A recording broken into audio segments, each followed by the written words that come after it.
नमस्कार, स्वागत है आपका न्यूज स्टेट देख रहे हैं आप। मैं हूं आपके साथ शफान अंसारी। उन्नाव में कोरोना काल और कर्फ्यू के दौरान बड़ी लापरवाही सामने आई है। सदर कोतवाली से महज 10 कदम की दूरी पर गांधीनगर तिराहे की ये तस्वीर आपको हैरान और परेशान कर देगी। देखिए कैसे लोग अपने वाहनों से फर्राटा भर रहे हैं। ज्यादा जानकारी दे रहे हैं हमारे संवाददाता राहुल शुक्ला। यूपी में 31 मई की सुबह 6 बजे तक कोरोना कर्फ्यू लागू है। हम खड़े हैं उन्नाव सदर कोतवाली से महज चंद कदम की दूरी पर। आप देख सकते हैं शहर का गांधीनगर तिराहा है, जहां पे लोगों की आवाजाही बेरोक टोक जारी है। उन्नाव में भी कोविड संक्रमण के दौरान लोगों को ऑक्सीजन और बेड की किल्लत से जूझना पड़ा था। कईयों ने अपनी जान गंवाई थी, लेकिन उसके बाद भी आप तस्वीरों में देख सकते हैं लोग बेवजह सड़कों पर निकले हैं। ई रिक्शे चल रहे हैं, टैक्सी चल रही हैं, लोग मोटरसाइकिल से चल रहे हैं, लोग पैदल से गुजर रहे हैं। और इसमें से जो तस्वीरें हैं, इनमें से कई लोग जो मास्क भी नहीं लगाए हुए हैं। ऐसे में एक ये बड़ा लोगों की तरफ से लापरवाही है। जिला प्रशासन की भी लापरवाही देखी जा सकती है कि जो लोग हैं वो निकल रहे हैं, उनको रोक टोक के लिए कोई भी यहाँ पे मौजूद नहीं हो। तो ये जो सबसे बड़ा सवाल है, ये कोतवाली जो सदर कोतवाली से चंद कदमों की दूरी का ये तिराहा है, काफ़ी व्यस्त तिराहा है। आप देख सकते हैं बेरोक टोक वाहन निकल रहे हैं, लोग निकल रहे हैं। शायद इनमें ऐसे कई लोग होंगे जिनके पास कोई काम नहीं होगा, लेकिन वो केवल सैर सपाटे के लिए निकले हुए हैं। लोगों की ये लापरवाही आने वाले दिनों में भारी साबित पड़ सकती है, क्योंकि भले ही राहत की बात यह है कि उन्नाव में कल 24 घंटे में मात्र 23 कोरोना संक्रमित निकले थे, लेकिन जिस तरीके से लोग घरों से निकल रहे हैं, बाहर निकल रहे हैं, लोग अपने काम निपटा रहे हैं, ऐसे में ये जो लापरवाही है लोगों की, उनके लिए भारी साबित हो सकती है। क्योंकि अभी भी वैज्ञानिकों का दावा है कि तीसरी लहर का संक्रमण अभी बाकी है। अब देखने वाली बात होगी कि जिला प्रशासन किस तरीके की रणनीति अपनाता है कि लोग सड़कों पर न निकलें, बेवजह घरों से न निकलें, वो घरों पर सुरक्षित रहें। न्यूज स्टेट भी लोगों से अपील करता है कि आप घरों में रहें, सुरक्षित रहें। Rahul Shukla, news state, Uttar Pradesh, Unnao. Corona काल में लगातार यूपी रोडवेज यात्रियों को अपने गंतव्य तक पहुंचाती रही है। ऐसे में परिवहन विभाग के कर्मचारियों को सुरक्षित रखने के लिए लखनऊ के केसरबाग और आलमबाग बस अड्डे पर भी वैक्सीनेशन शुरू किया गया है। जायजा लिया हमारे संवाददाता ने। जैसे जैसे उत्तर प्रदेश में कोरोना संक्रमण की रफ्तार कम हो रही है, वैसे वैसे लोगों ने यात्राएं भी शुरू कर दी हैं। परिवहन विभाग इसके लिए तैयार है। लगातार तमाम जनपदों के लिए बसें चल रही हैं, लेकिन जो परिवहन विभाग के कर्मचारी हैं उनको भी वैक्सीनेट किया जाए, इस अभियान की शुरुआत आज से हुई है। हम लखनऊ के कैसरबाग बस अड्डे पे हैं, जहाँ पर जो कर्मचारी हैं उनको वैक्सीनेट किया जा रहा है। निश्चित तौर पर अगर कर्मचारी और ड्राइवर और तमाम लोग सुरक्षित रहेंगे तो यात्री भी सुरक्षित होंगे। हमारे साथ डीआरएम साहब हैं। आज से वैक्सीनेशन शुरू हुआ है, अब क्या यात्रियों की संख्या बढ़ रही है, लोग यात्री भी आ रहे हैं, तो ऐसे में कर्मचारी सुरक्षित महसूस करेंगे? हम लोग हमेशा से फ्रंट लाइन वर्कर रहे, लेकिन हम लोगों को कभी फ्रंट लाइन वर्कर मानते हुए वैक्सीनेशन नहीं की गई। हमारे मैनेजमेंट के अथक प्रयास से स्वास्थ्य विभाग के सहयोग से स्टार्ट हुआ है। अल्टरनेट डे पे एक दिन छोड़ के यहाँ पे 3 दिन वैक्सीनेशन चलेगा, 3 दिन आलमबाग में चलेगा। ये बड़े हर्ष की बात है। बहुत सारे ऐसे कर्मचारी हैं जिनको आपको प्रोत्साहित भी करना होगा वैक्सीनेशन के लिए, लोगों के मन में डर है, तो उसको लेकर किस तरह से आप अभियान चला रहे हैं पूरे परिवहन विभाग में? क्योंकि कोरोना का डर इस समय ज़्यादा हावी हो गया है, इसलिए लोग वैक्सीनेशन के लिए प्रेरित हैं और वैक्सीनेशन करा रहे हैं। तो ये कैसरबाग बस अड्डे की तस्वीरें हैं। ये वैक्सीनेशन शुरू हो चुका है और 3 दिन कैसरबाग बस अड्डे पर होगा और 3 दिन आलमबाग बस अड्डे पर होगा। मकसद ये है कि जो परिवहन विभाग के कर्मचारी हैं उनको बड़ी संख्या में वैक्सीनेट किया जा सके, ताकि आने वाले समय में कम से कम परिवहन की जो यात्राएं हैं वो किसी भी स्थिति में ना रुके, अगर संक्रमण तीसरे फेज में बढ़ता है तो भी। लखनऊ से वीडियो जर्नलिस्ट सैफुल हसन के साथ निखिल शर्मा, न्यूज स्टेट उत्तर प्रदेश। अलीगढ़ के अलग अलग गांवों से शराब से हुई मौतों के आंकड़े निकलकर सामने आ रहे हैं। ग्रामीणों को दावा है कि प्रशासन के दावों से उलट मौतों का आंकड़ा कहीं ज्यादा है। विनीत दुबे की रिपोर्ट आपको दिखाते हैं। अलीगढ़ में जहरीली शराब से हुई मौतों ने पूरे अलीगढ़ क्षेत्र में कोहराम मचा दिया है। हम इस समय थाना लोधा क्षेत्र में मौजूद हैं और थाने पर मौजूद हैं। तमाम यहाँ पर शिकायतें आ रही हैं, तमाम लोग यहाँ पर पहुँच रहे हैं और वो इस बात को कह रहे हैं कि उनके गांव में लगातार जहरीली शराब से मौतें सामने आ रही हैं। गांव वाले आंकड़ों की बात करें तो वो इस बात को कहते हैं कि करीब 20 से 22 के आसपास मौतें सामने आई हैं, लेकिन प्रशासनिक अधिकारी बताते हैं कि 8 लोगों की मौत हुई है। वैसे कौन से गांव से आप? हम करसुआ से हैं, मैं करसुआ प्रधान। आपके गांव में कितने लोगों की? हमारे गांव में 5 लोगों की मौत हुई है। 5 लोगों की आपके? हाँ। और आसपास के गांव की अगर बात करें? आसपास के गांव के लोग भी यहाँ आ रहे हैं, या तो पुष्टि खुद करें, क्योंकि आसपास का हम कुछ कह नहीं सकते। और अपने गांव का 5 लोग हैं। अभी हम ग्रामीणों से बातचीत कर रहे थे और उन्होंने करीब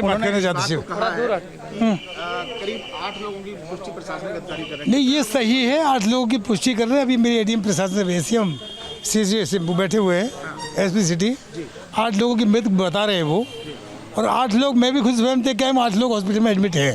लेकिन कुछ लोगों की जो हो सकता है, आप कार्रवाई की कुछ 8 लोगों की ये संस्कृति है कि 8 लोग एक्सपायर हो चुके हैं, 8 लोग हॉस्पिटल में एडमिट हैं, 15 लोगों की पुष्टि अभी तक हो चुकी है। दोषियों पे क्या कार्रवाई की बात है? दोषियों के प्रति पूरी कार्रवाई होगी।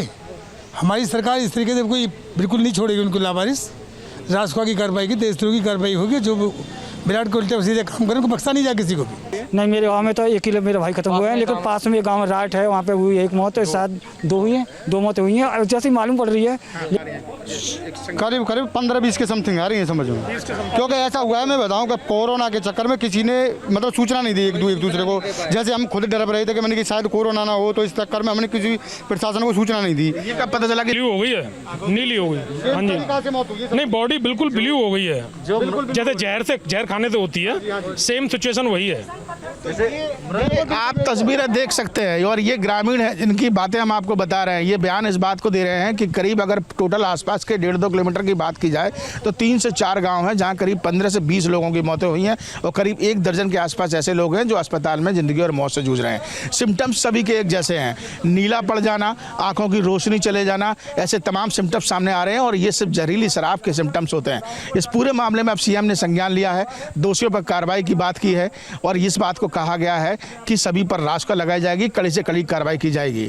लेकिन प्रशासनिक अधिकारी इस बात को कहते हैं कि पूरे मामले की जांच कराई जा रही है। 8 टीमें बना दी गई हैं, एसएसपी की अलग से टीम बनी हुई है जो इस मामले में गंभीरता से निगाह रखी हुई है और जांच पड़ताल कर रही है। ठेके को सीज कर दिया गया है, गोदाम को सीज किया गया है और करीब 5 से 6 लोगों को पूछताछ के लिए भी इस समय पुलिस ने उठाया है और उनसे पूछताछ की जा रही है। कार्रवाई की जाएगी, लेकिन मौतों की संख्या के जो आंकड़े हैं उसमें असमंजस है और धीरे धीरे ये आंकड़े अलग अलग गाँव से बढ़ते जा रहे हैं। वीडियो जर्नलिस्ट मनोज के साथ आगरा से विनीत दुबे, न्यूज उत्तर प्रदेश। वाराणसी के बीएचयू अस्पताल में भर्ती कोरोना नेगेटिव मां ने कोरोना पॉजिटिव नवजात को जन्म दिया है। जानकार इस बात तक को अब तक अनोखा मामला इसको मान रहे हैं। डॉक्टर की माने तो फिलहाल मां और बच्चा दोनों ही स्वस्थ हैं। ज्यादा जानकारी दे रहे हैं हमारे संवाददाता सुशांत मुखर्जी। बीएचयू के सर सुंदरलाल अस्पताल में मां कोरोना नेगेटिव और बच्चा पॉजिटिव पैदा होने के बाद एक सवाल खड़ा हो गया है। डॉक्टर इसे अजीब सी घटना मान रहे हैं। हालांकि बीएचयू के मेडिकल सुपरिटेंडेंट का कहना है कि फिर से एक बार आरटीपीसीआर जांच कराई जा रही है, क्योंकि आरटीपीसीआर की जो जांच है वो 70% ही एफिशिएंसी माना जाता है। तो ऐसे में वो मानते हैं कि कहीं ना कहीं से जांच में कुछ गड़बड़ी हो सकती है, क्योंकि माँ का नेगेटिव होना और बच्चे का पॉजिटिव होना ये बहुत अजीब बात है। हालांकि बीएचयू में इससे पहले भी एक बच्चा पॉजिटिव पैदा हुआ था, पर उसकी माँ भी कोरोना पॉजिटिव थी। हालांकि उस बच्चे को बचाया नहीं गया। डॉक्टर ये भी कहते हैं उस बच्चे में और भी कॉम्प्लिकेशंस थे, पर जिस तरीके से इस बच्चे की बात आई है तो कहीं ना कहीं से इस बच्चे को देखा जा रहा है, समझा जा रहा है और टेस्टिंग फिर से की जा रही है, माँ की भी और बच्चे की भी। हालांकि अच्छी बात यह है कि माँ और बच्चे दोनों ही इसमें स्वस्थ हैं और दोनों को ही आइसोलेशन में रखा गया है। बीएचयू के मेडिकल सुपरिटेंडेंट कहते हैं कि इस पर हम फिर से जांच कर रहे हैं और जब पूरी तरीके से जांच हो जाएगी दोनों की ही, माँ की और बच्चे की ही, तभी हम पूरी तरीके से कुछ कह पाएंगे। फिलहाल उनका ये कहना है कि माँ एसिम्टोमेटिक भी हो सकती हैं, जिसके कारण बच्चा पॉजिटिव पैदा हुआ है। वीडियो जर्नलिस्ट विपिन सिंह के साथ Sushant Mukherjee, news state, Varanasi. UP में तेजी से फैल रहा है ब्लैक फंगस। आखिर क्या होता है ब्लैक फंगस और इससे कैसे करें बचाव? देखिए न्यूज स्टेट के संवाददाता जय कृष्णा की एक रिपोर्ट। कोरोना वायरस की दूसरी लहर के बाद अब ब्लैक फंगस ने पूरे देश भर में तबाही मचा रखी है। जगह जगह पर इसके मरीज लगातार बढ़ते जा रहे हैं। ऐसे में उत्तर प्रदेश सरकार व प्रशासन भी अपनी तैयारियों को चुस्त दुरुस्त करने की कवायद कर रहा है। हमारे साथ इस वक्त बातचीत करने के लिए एसीपीजे के निदेशक डॉक्टर आर.के. धीमान जी मौजूद हैं। हम उनसे बात करेंगे और जानेंगे आखिर किस तरह से ब्लैक फंगस के जो केसेस हैं वो बढ़ रहे हैं। सर, क्या है ये ब्लैक फंगस और क्यों इसकी इतने ज़्यादा मामले देखे जा रहे हैं? इसके पीछे की वजह क्या है? ब्लैक फंगस जो है एक तरीके की जो है अपॉर्चुनिटिक फंगस है, इसको जैसे अपॉर्चुनिटी मिलती है जिन लोगों का इम्यून स्टेटस बहुत कम होता है, जैसे कि डायबिटीज़ पेशेंट है, जिनको कोविड हुआ है, या जिनको आपने वो स्टेरॉइड थेरेपी मिली है, या वो पेशेंट जिनको कैंसर है। सर, ब्लैक फंगस को लेकर के ये किस तरह से लोगों में फैलता है? एक व्यक्ति के दूसरे व्यक्ति के संपर्क में आने से भी क्या इसके फैलने के चांसेस होते हैं, या इसकी रोकथाम के लिए सर किस तरह से उपाय करने चाहिए? आपने बहुत ही अच्छा क्वेश्चन पूछा है कि एक आदमी से दूसरे आदमी को संक्रमण हो सकता है, नहीं हो सकता है। आंसर इसका है कि नहीं हो सकता है। एक से दूसरे को नहीं होता है, बल्कि ये होता है कि जब आपकी इम्यूनिटी कम हो जाती है, इस फंगस के स्पोर्स हैं पूरे वातावरण में है, खासकर उस जगह जहाँ पर होती है जहाँ पे गड़ी सगली चीज़ें मिलती हैं। एचईपीजे किस तरह की रिसर्च कर रहा है? क्या अभी तक जो मरीजों के इलाज किए जा रहे थे, क्या उसमें किसी तरह की समस्या देखी गई है, या जो बाज़ारों में दवाइयों की किल्लत देखी जा रही है, तो उसके लिए क्या किसी तरह की रणनीति तैयार की जा रही है ताकि मरीजों को आसानी से वो जो सभी वैक्सीन है वो मिल सके? ठीक है ना, जैसे आपने कहा कि दवाइयों की कमी पड़ रही है, तो सरकार क्या कर रही है? सरकार जो है प्रदेश में जितने भी केसेस होते हैं उनकी लाइन लिस्ट होती है, उनको पता चल जाता है, और सारी की सारी जो दवाइयाँ हैं प्रदेश सरकार को आ रही हैं, तो वहाँ से उनका वितरण होता है। ये बहुत ही अच्छी प्रणाली है, व्यवस्था है, जिसमें लगभग हर व्यक्ति को जो है समय पे दवाई मिल जाती है। जयकृष्णा, न्यूज़ स्टेट, लखनऊ।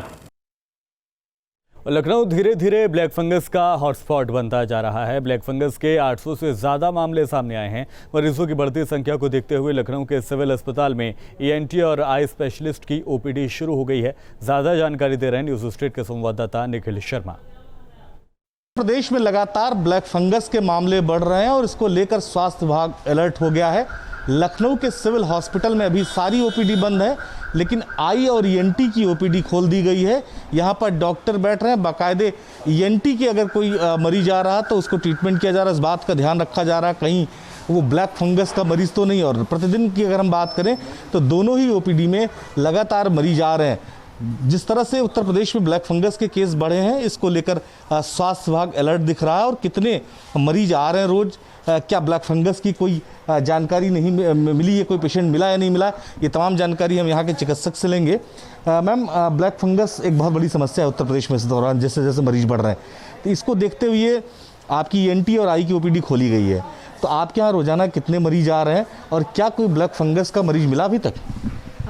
हमारे यहाँ ओपीडी में करीब 14-15 मरीज रोज़ आ जा रहे हैं। अभी 3 दिन ही हुए हैं ओपीडी को खुले हुए, और पेशेंट लगातार आ रहे हैं। पेशेंट भी काफ़ी जागरूक हैं। पूरी तरह से तैयार है कि अगर ऐसे पेशेंट जो ब्लैक फंगस जिनको है और वो ब्लैक फंगस हो सकता है, तो उनको खास करके निगरानी रखी जाए। 2 ओपीडी जैसा मैंने बताया खुली हुई है, एक ईएनटी और दूसरी आई की ओपीडी खुली हुई है। आई की ओपीडी में भी पेशेंट हैं जो लगातार आ रहे हैं, और 10 से 15 पेशेंट यहाँ भी रोजाना ओपीडी अटेंड कर रहे हैं। यहाँ भी चिकित्सक बैठे हैं और इस बात की निगरानी कर रहे हैं लगातार कि किसी भी स्थिति में जो ब्लैक फंगस है, अगर उसका कोई संदिग्ध मरीज आता है तो उसको हायर सेंटर भेजा जाए, उसको आइडेंटिफाई कर लिया जाए। सर, कितने मरीज आपके आई वाली ओपीडी में आ रहे हैं? देखिए, ब्लैक फंगस के लिए हम लोग नियमित रूप से 26 तारीख से ओपीडी चला रहे हैं। किसी मरीज़ में इस तरीके का कोई लक्षण म्यूकरमाइकोसिस का नहीं दिखा कि जिस पे उसकी पुष्टि की जा सके कि ये मरीज़ म्यूकरमाइकोसिस का है। लेकिन बहुत सारे ऐसे पेशेंट होंगे जो आंखों में कोई समस्या हो रही है तो ये मान के चलते होंगे कि हमें ब्लैक फंगस हो गया, तो क्यूरोसिटी भी होगी लोगों के मन में, और आप उनके सिम्टम्स भी देख रहे हैं। आदमी में भय और एंग्जाइटी ज़्यादा है कि कहीं ऐसा ना हो कि हमें म्यूकरमाइकोसिस हो रही हो या हो जाए, लेकिन अभी ऐसा कोई मतलब इस तरीके के लक्षण वाला कोई मरीज आया नहीं। लखनऊ से वीडियो सैफुल हसन के साथ निखिल शर्मा, न्यूज़ स्टेट उत्तर प्रदेश। और Meerut medical college black fungus का बड़ा हब बनता जा रहा है। साथ ही इंजेक्शन की कमी ने चिंता और बढ़ा दी है। मेडिकल कॉलेज में 105 ब्लैक फंगस के मरीज हैं, जिनमें से 73 कोविड पॉजिटिव होने के बाद इन बीमारी से ग्रसित हुए हैं। 31 मरीज कोविड नेगेटिव थे, लेकिन फिर भी ब्लैक फंगस का शिकार हो गए। 104 मरीज शुगर के पेशेंट हैं। कुछ मरीजों की तो आँख निकालने तक की नौबत आ गई है। ज़्यादा जानकारी दे रहे हैं संवाददाता अभिषेक शर्मा। मेरठ ब्लैक फंगस का बड़ा हब बन गया है। ये मेरठ मेडिकल कॉलेज का सुपर स्पेशलिटी ब्लॉक, जहां ब्लैक फंगस के 105 मरीज अभी भर्ती हैं। सबसे बड़ी बात यह है कि ब्लैक फंगस ये माना जा रहा है कि कोविड पेशेंट्स में हो रहा है, लेकिन यहाँ ऐसे 31 मरीज भर्ती हैं जिनको कोविड हुआ ही नहीं। लेकिन हाँ, एक आंकड़ा जो मेडिकल कॉलेज की रिपोर्ट में सामने आया है कि सभी को ऑक्सीजन लगी थी, लेकिन जब कोविड नेगेटिव है तो उन्हें ऑक्सीजन क्यों लगी, ये आंकड़ा विरोधाभास पैदा करता है। लेकिन हाँ, सारे डायबिटिक हैं, ये दावा मेडिकल कॉलेज कर रहा है। लेकिन मेरे साथ एक ऐसी फैमिली है जो केस स्टडी है, रामपुर की वो फैमिली है, जिनको ना तो वो महिला नेगेटिव थी और ना ही शुगर थी, डायबिटीज़ थी, लेकिन ब्लैक फंगस होने के बाद वो डायबिटिक हो गई। क्या नाम है साहब आपका? मेरा नाम नबी अहमद है सर। नबी अहमद, रामपुर के रहने वाले हो? जी सर। आप कब आए थे अपनी, आपकी पत्नी भर्ती हैं मेहरुनिसा? जी 23 तारीख से।